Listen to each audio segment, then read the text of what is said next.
This video is supported by Squarespace. Hey, Marcus House with you here. Quite the inspirational week this one, with the complete set of the first full-colour images from the James Webb Space Telescope, loads of Starship and Starbase news. Last week I mentioned that it was fire time for Starbase, and wow, was I not wrong there. Yep, that didn't look great, but is all okay. Falcon 9 launches for both Starlink and finally CRS-25, and we also had the very first launch of Vega C. Rocket Lab firing off another Electron and more. So yes, enough of this intro, let's crack on with it. Okay, Neil, we can see you coming down the ladder now. Okay, so while we were literally waiting on the edge of our seats for NASA to release the first official images from the James Webb Space Telescope, Booster 7 decided to steal the limelight. What was to be a spin prime test of the new Raptor 2 engines soon turned into an explosive event.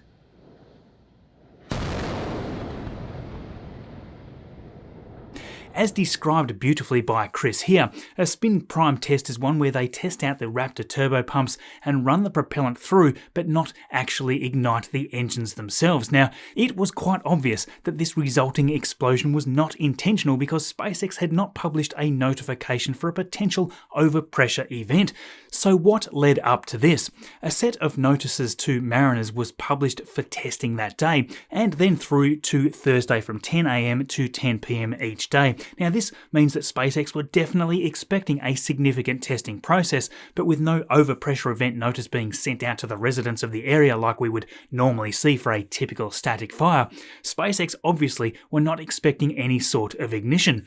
By 3:30 PM, we had visuals of frost forming on the liquid oxygen tank, and then 20 minutes later the same occurred on the methane tank. Thanks to NASA Spaceflight and Lab NRO, we have got a few angles of this. After the arguable detonation indicated by the shockwave, we can also see a fireball roll up around the booster, meaning that there was enough excess fuel in the air for this fire to burn the way it did. Immediately after, we saw the vehicle begin to detank, but SpaceX soon stopped that process, possibly to ensure that they didn't release too much more propellant into an already dangerous situation. The chaos didn't stop there either. Around 8 minutes later, a couple of secondary explosions happened, starting a small fire near the base of the tower. Watching this on Lab NRO's Predator Cam 2 was a little nerve-wracking, with this area getting increasingly hotter for a time. While we're here, we might as well show the incident from its perspective too. So yes, gobsmacked was not quite the word. In short, it was a little hard to tell exactly what had happened. It was indeed a planned test, but the result certainly wasn't. Anyway, Elon Musk even responded to NASA Spaceflight's tweet of a replay of the event, saying, yeah, this was actually not good and that the team is assessing the damage. Jonathan McDowell commented also, with Musk responding once more, saying that cryogenic fuel is an added challenge as it evaporates to create a fuel-air explosion risk. He did add that SpaceX had a lot of sensors to detect this, but that obviously didn't help in this case. That evening, a few workers drove past the roadblock and stopped on the side of the road to send up a drone to scout the area. At this stage, of course, the booster was still pressurized with propellant, so it wasn't yet safe for the workers to approach. After the drone inspection, SpaceX continued depressurizing Booster 7 to finally safe the vehicle, and then at 9 PM, as the sun started to set, they looked to be dumping liquid oxygen right out of the engines. This was a pretty curious day for sure. Musk was on site to inspect it, saying that the base of the vehicle seemed okay by flashlight, but that SpaceX had shut down the pad for the night for safety. An immediate procedure change for future attempts is going to burn off the excess methane instead of just dumping it overboard, so that is good to hear. This issue was specific to engine spin start tests, as Raptor has a complex starting sequence. Going forward, they also won't do spin start tests with all 33 engines at once. Seems like a good idea. So yes, by the next morning the road was opened for the public, allowing us to see the first glimpses of the damage itself. The Raptor trailer here took a hit, and you can see some of the white air hose on top of it that blew over from the booster itself. Obvious damage to the generator, a lot of small and presumably fairly easy stuff to fix that I won't bother diving into, but the crews can be seen moving a piece of the thermal protection system here and then placing it next to other loose pieces. I mean, just look at all of the discoloration over all of the legs. The potential good news here after all of this though is that nothing seems serious enough to be moving on to Booster 8. Elon posted footage of Booster 7 saying that he was up in the booster propulsion section. The engines looked okay, but they will all need to be inspected, which of course meant rolling it back to the high bay, still also suggesting that if tests go well, they could be good for flight by the end of August. Now that seems a little optimistic to me, but at least they can keep testing Ship 24 in the meantime.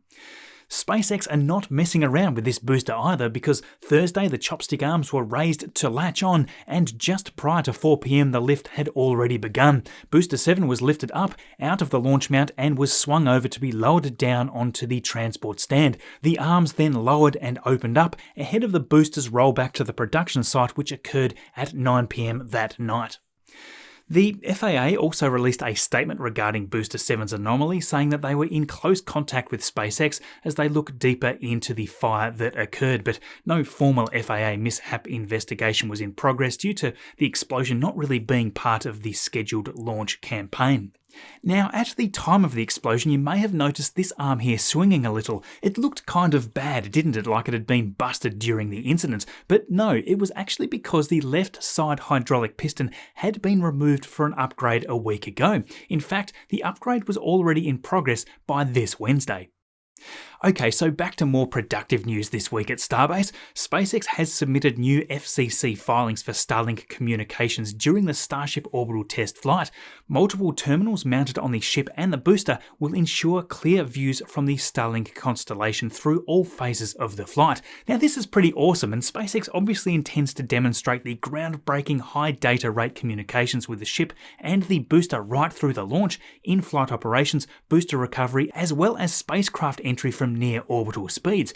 Now, confusingly, there is a mention that the booster will separate and then perform a partial return to land either in the Gulf of Mexico, as we've previously thought in a simulated targeted landing, or actually return to Starbase to be caught by the launch tower. Now, I suspect SpaceX are applying for approval in either case, so this is not to suggest that they plan to attempt a catch of Booster 7, but, it's SpaceX, who knows? What we do know is that the ship itself will continue on its path to an altitude of around 250 kilometers to orbital velocity, or at least near orbital velocity, before performing a powered targeted landing in the Pacific Ocean. Now, we had Tim Dodd, of course, releasing part 4 of his terrific interview with Elon Musk, this time chatting about the differences between Raptor 1 and 2 engines. We saw some great comparisons demonstrating how many components on the outside of Raptor 1 were either deleted or merged for Raptor 2. The new engines have a maximum thrust of around 230 tons of force, around 50 tons more than Raptor 1, and its operation pressure is the expected 300 bar, the highest chamber pressure for any operational rocket engine. Elon did say that SpaceX have blown up at least 20 to 30 Raptor 2s and have melted around 50 combustion chambers. It's important to note though that this extreme testing regime was only made possible due to the very high production rate of the Raptors. There is really no reason to not test them to their absolute limits.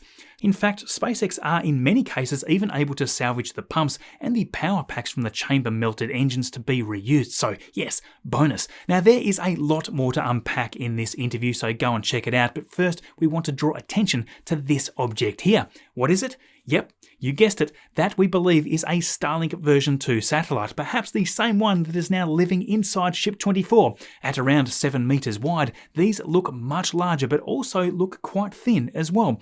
I just hope that SpaceX does release some great shots of it if it is indeed deployed from the new Pez dispenser style door on Ship 24 in orbit.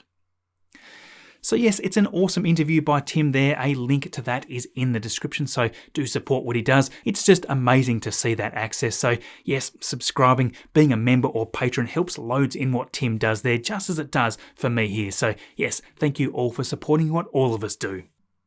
Now to images that we have been waiting 30 years for. That's right, the era of the James Webb Space Telescope has finally arrived. More on that in just a moment, but first a big thank you to Squarespace today for sponsoring this video. Squarespace, of course, is a fully managed solution providing everything that you need to get a new website presence up and running. With all of these simple tools included and with zero web development skills, you can start up a free trial and have a site set up in just hours. To get started, you simply select one of the many mobile responsive templates to match your brand. Just check out how easy it is to embed videos and update the content. It takes only seconds to switch these things out once you have the assets ready. This all looks beautiful on large monitors or tiny mobile resolutions as well. You could be building a simple portfolio site to showcase your work history. It could be a simple blog or even an online store.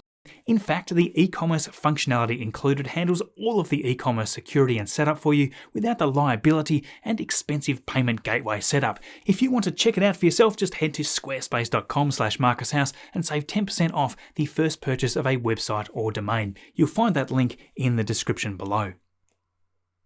So yes, NASA released the first images from this week, and just wow, these published images are astronomically astounding. The unveiling of the test images began with a webcast featuring the president and other delegates of the administration, as well as NASA representatives. Bill Nelson here likened the first images seen here to that of holding a grain of sand on your fingertip at arm's length. That refers to just how much distance of the sky this depicts. It is, of course, the deepest that humanity has seen into the void. This one image alone will be studied for years to come, and at a glance, I can't even tell how many examples of gravitational lensing there is here, let alone how many galaxies are in the frame. It seems like we barely had enough time to digest Webb's first deep field image before the following day snuck up on us with more splendors. This $10 billion space observatory lived up to its promise and showered us with some of the most breathtaking images of the cosmos to date. There are still only a handful of images to explore so far, but wow, were we already rather spoiled for choice here. Take a look at this image known as the Cosmic Cliffs. This shows the edge of a star-forming region located in the far reaches of the Carina Nebula. Not only does Webb have a decent resolution, but is also able to penetrate through the gas and dust more than has been possible before. I must say, I find this image here particularly captivating with the hard contrast of colours seen as stellar winds collide with all of that material. From stellar birth to stellar death, we move even closer to home now with images of the Southern Ring Nebula, which is only around 2,000 light years away from us. This lets us see great comparisons here between what was captured by Webb's near-infrared camera and its mid-infrared instrument. You can see how the former is able to pick out more detail in the surrounding dust bands, and in the latter, we get to pierce through and see denser regions within, like this small inner cloud of dust surrounding one of these stars in the center. Again, none of this has ever been seen before. Next, we revisit the galaxy group known as Stephan's Quintet, which originally was the first compact galaxy group ever to be discovered. This is already the most studied of all of the compact galaxy groups, so it seemed fitting to give the community higher resolution data of this region to further research. What is great to see is NASA already providing multiple ways to view and interpret what is seen here, and this is just the opening act. I expect that we will all be wowed by plenty more images from Webb as the weeks and the months roll on, and for those that haven't yet done so, I do highly recommend downloading each of these high-resolution shots and checking them out for yourselves. Keep your eyes peeled for a lot more to come. Last Sunday night, we had another Starlink launch. This was the 29th launch of 2022 by SpaceX, sending 46 satellites into a low Earth polar orbit from Vandenberg Space Force Base. This Falcon 9 first stage booster 1063 was on its 6th launch and landing, and the launch day in California was a super foggy one, with us barely being able to see the launch at all. The most notable shot for this one, certainly this footage of the rocket flying just above the fog layer there. Just beautiful shot. Now, while we watch the ascent on this one, it is a good time to mention that SpaceX recently announced their new Starlink maritime service, and this is going to provide up to 350 megabits per second download speed while at sea, which I think is pretty huge news. What else is huge? Well, the cost at $5,000 per month with an upfront hardware cost of $10,000. You're going to need a bigger boat. Yep, this is probably not for your average fishing vessel. This is intended for much larger vessels like oil rigs, premium yachts, and cruise liners. Right now, this service is already available in these regions as indicated. Now, it is not the same product, of course, with Musk here sharing that these are dual high-performance terminals, something extremely important when dealing with a lot of movement such as rough seas. He also added that this is a better and cheaper alternative for ships, claiming that SpaceX was paying $150,000 a month for an equivalent service with a much worse connection. So there we are, stage separation as the booster headed back to the drone ship, Of Course I Still Love You. The landing was certainly not as smooth as we've seen recently, but there it was, and SpaceX confirmed the deployment of all 46 satellites right after. We also finally had the commercial resupply service 25 mission late this week as well. Originally, this one was set to launch on the 10th of June, but it has been delayed due to an unexpected leak from a Draco nozzle.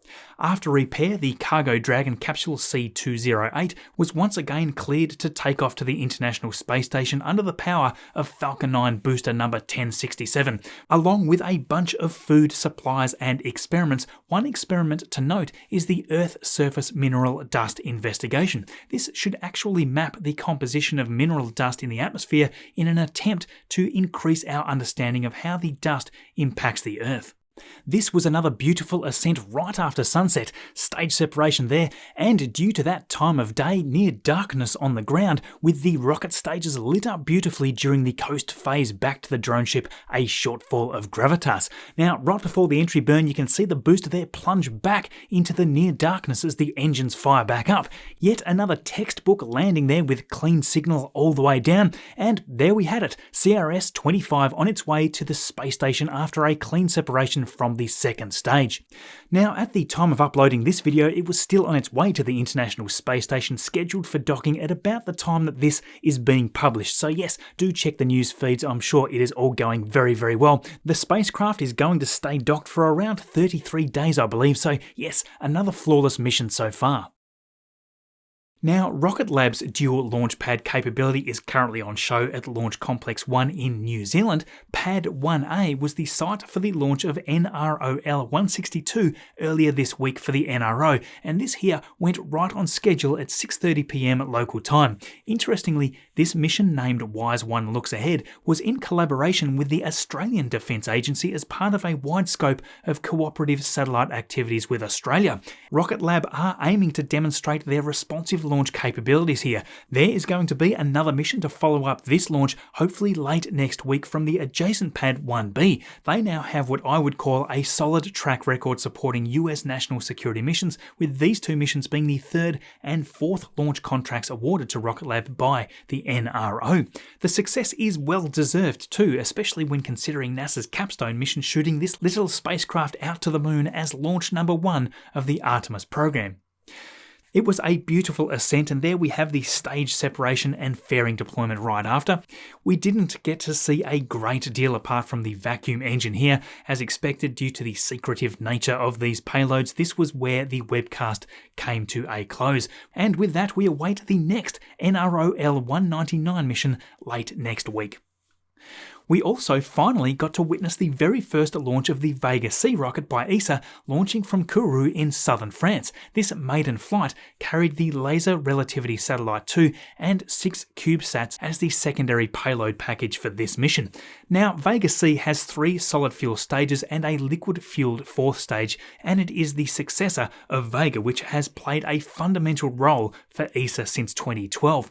But what are the differences between the old and the new? Well, Vega had the less powerful P80 first stage compared to Vega C, which now has the P120C. The thrust out of these larger solids is around 4,500 kilonewtons compared to the P80's 3,000 or so. This is going to allow it to carry more payload and help to reduce the overall launch cost. I think the fun fact about these P120Cs is that these will also be used in sets of 2 or 4, acting as strap-on boosters for ESA's much larger upcoming Ariane 6 launch vehicle. The second stage, Zefiro 40, is also improved, and it's about 16% more powerful and slightly more efficient than Vega's Zefiro 23. The third stage, Zefiro 9 here, is identical to Vega, but then the upper stage is the new updated Avum Plus. Vega C has a larger fairing too, which will provide a little more flexibility in the payloads that they can deliver with it. The full vehicle stands at around 35 metres tall, which is around 5 metres taller than Vega, and with all these upgrades it should be able to lift more than 800 kilograms of extra payload. Now, the payload itself is an exciting project of its own. It was built by Italy's National Institute for Nuclear Physics, and it's designed to measure what is called frame dragging, which is the distortion of space-time caused by the rotation of a massive body such as the Earth. So yes, congrats to everybody in the success of this very first Vega C mission. Now, just a couple of weeks ago, you may recall me talking about the first NASA mission out of 3 by Equatorial Launch Australia, or ELA, a quite rare event in Australia actually, which I certainly hope changes soon. Kind of nice to see some activity from my neck of the woods at least. So all 3 of these sounding rockets have now been launched. Although the second launch was never streamed at all, we did see this video from NASA afterward and a confirmation from ELA that the launch was successful. Okay, so let me see if I can get this right the first try. This was the Sistine mission, which stands for the Suborbital Imaging Spectrograph for Transition Region Irradiance from Nearby Exoplanet Host Stars. Yes, nailed it. That flew to an altitude of around 243 kilometers before descending to the launch site.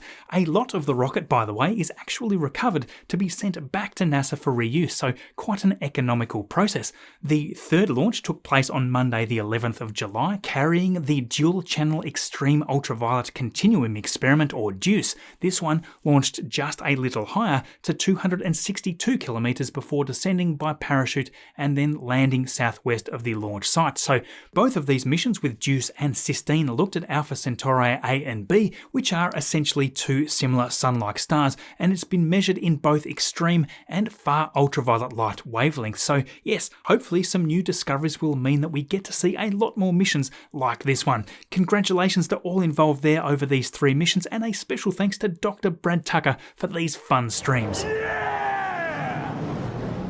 Well, there you go. I think it is safe to say that that week was pretty packed with a huge range of stuff. It is very hard to beat those James Webb Space Telescope images though, isn't it? I'll show some more of these in a moment, but first, thanks for coming back each and every week to my little channel here. You know, I think back when I first started doing this, and to imagine that you would still be here super enthralled by the stuff that I talk about, well, I just couldn't do it without you, could I? Remember to share these exciting topics with all those around you. It's such a thrill to know about all of this stuff, and, you know, the media just loves to flood us with all this negative news constantly. It sure is nice to be able to be excited about stuff, so I really appreciate you watching here every Saturday. If you love what I do, becoming a patron from the link right here or joining as a YouTube member like all of these awesome space enthusiasts helps a huge amount. Either option gives you access to join our community in Discord, earlier ad-free versions to watch of course, and likewise picking up some merch like this if you need some new gear. That helps a lot as well.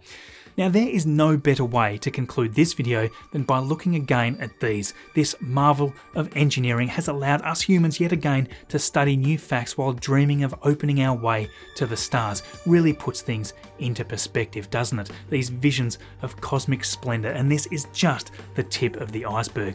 Thank you everyone for watching. Have an amazing week. I'll be back next Saturday.